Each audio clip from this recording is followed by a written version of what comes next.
1995 blev tusindvis af drenge og mænd dræbt ved massakren i Srebrenica. Det er en barsk fortælling om krigen i Bosnien, som man umiddelbart slet ikke skulle mene egner sig for børn. Men alligevel har min næste gæst til dig, Lene Møller Jørgensen, journalist og forfatter, skrevet en børnebog med udgangspunkt i netop den hændelse. Velkommen til dig. Tak.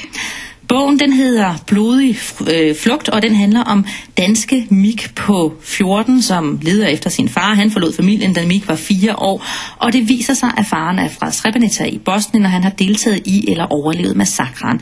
Og mens Mik søger efter sin far, så kører en retssag i Haag ved krigsforbryderdomstolen. Men Lene Møller Jørgensen, hvorfor er det så vigtigt, at børn får indsigt i, at den virkelige verden også skal være ond? Det er jo sådan, at man jo meget tit gerne vil redigere i den virkelige verden, og så sørge for, at det her får børnene ikke at vide, og det her må de godt få at vide, men begivenhederne er jo sket. Og det er også sådan, at vi kan jo faktisk ikke forhindre dem i at se det og opleve det. Fordi den her bog, den er sådan rettet til børn, sådan 11-12 år og op efter.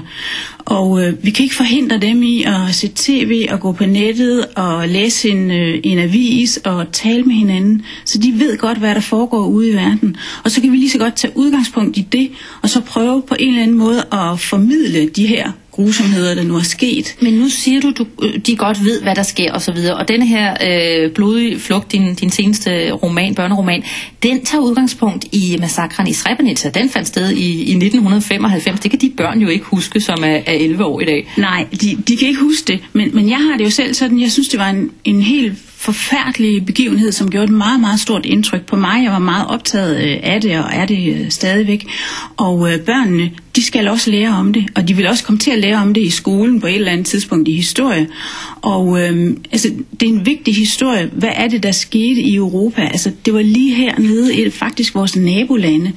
Og det synes jeg er vigtigt, at børn, de hører, hvad der skete, og måske får en form for baggrund for, hvad var det, hvordan kunne et land fuldstændig smuldre og gå i opløsning på den måde.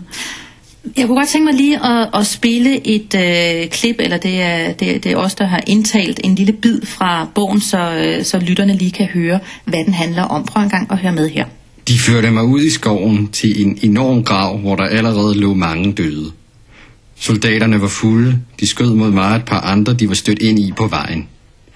Kuglerne fløj forbi mine ører, og en strejfede mit ben. Jeg lod mig falde ned i graven og lå stille. Dødstille. De skød ned imellem os. Manden ved siden af mig spjættede og stønnede, men jeg blev ikke ramt. Så satte soldaterne sig til at drikke på kanten af hullet.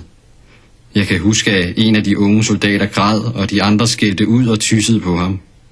Så kastede de graven til, skovlede jord ud over mig og de døde og gik. Jorden var løs og let.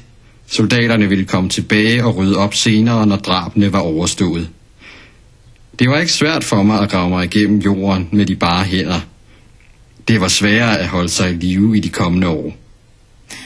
Det er jo en barsk fortælling, som jo netop tager udgangspunkt i virkelige hændelser fra Srebrenica der i 95. Hvilke nogle overvejelser gør du dig i forhold til, hvor råt for usødet man kan skrive, når man skriver til børn? Jeg gør mig jo nogle overvejelser, men det er jo selvfølgelig sådan, at når man er forfatter og skriver fiktion, så skriver man det, der ligger en på hjerte. Men selvfølgelig har jeg nogle overvejelser, og det er heller ikke sådan, altså jeg synes jo, det her er stærkt, men faktisk er det jo virkelighed, det er noget, der er sket. Og jeg prøver at formidle det på en måde, sådan at børnene kan komme igennem, børnelæseren kan komme igennem det, og kan se, altså, hvor forfærdeligt det er. Men der er jo også en form for håb i det, fordi der er mange, der døde, der er også nogen, der overlevede. Det handler jo om at bearbejde de her ting. Men selvfølgelig har jeg nogle overvejelser. Det skal jo ikke være sådan en underholdning, men samtidig så handler den jo også om de her 2 drenge, som har et godt venskab, og som oplever en masse ting. Så der er også sådan gode, sjove venskab og håb i bogen, samtidig med, at det er en fortælling om Srebrenica. Og nu er der også nogle retsudskrifter i bogen, som jo er nogen fra den virkelige verden, netop fra krigsforbryderdomstolen i Haag. Det er jo ikke udskrifter, som er egnet for børn, det er jo også temmelig barske fortællinger. Ja, det er det. Jamen, det er bare det der med, at der er utrolig meget, der ikke er egnet for børn, men tingene de foregår bare alligevel, og på en eller anden måde, så støder børnene ind i det under alle omstændigheder, og så kan de lige så godt høre om det i fiktionens og i litteraturens verden, fordi det er jo der, hvor man kan formidle nogle følelser og skabe en form for indsigt og empati, sådan at de måske får en forståelse og kan komme lidt videre, sådan at de lærer noget om den verden. Så tror du i virkeligheden, man lærer mere som barn om denne her verden ved at læse sådan en fiktion, som du har lavet, men jo som tager udgangspunkt i den virkelige hændelse i forhold til, hvis man læser en historiebog?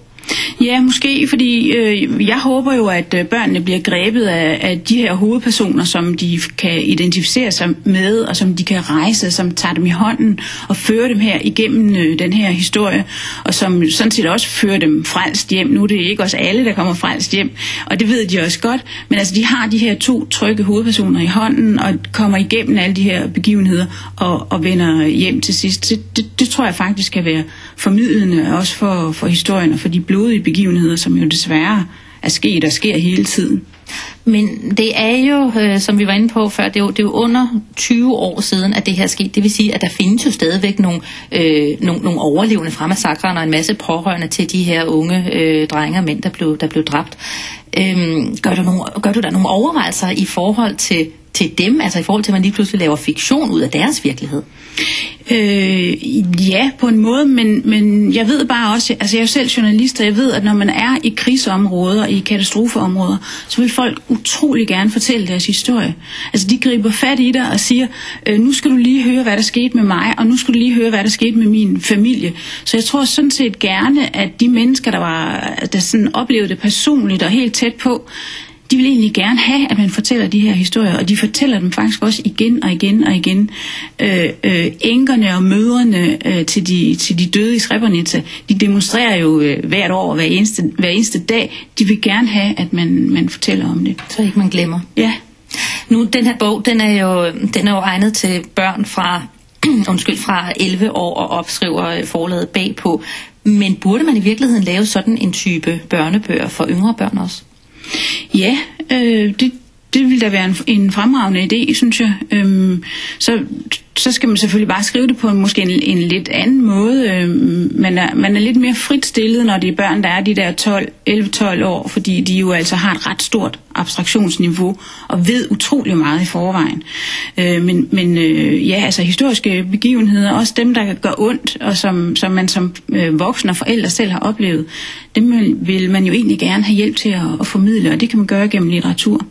Tak skal du have for besøget, Lene Møller Jørgensen, journalist og forfatter til blandt andet børnebogen Blodig Flugt, som netop er udkommet. Tak for besøget. Selv tak.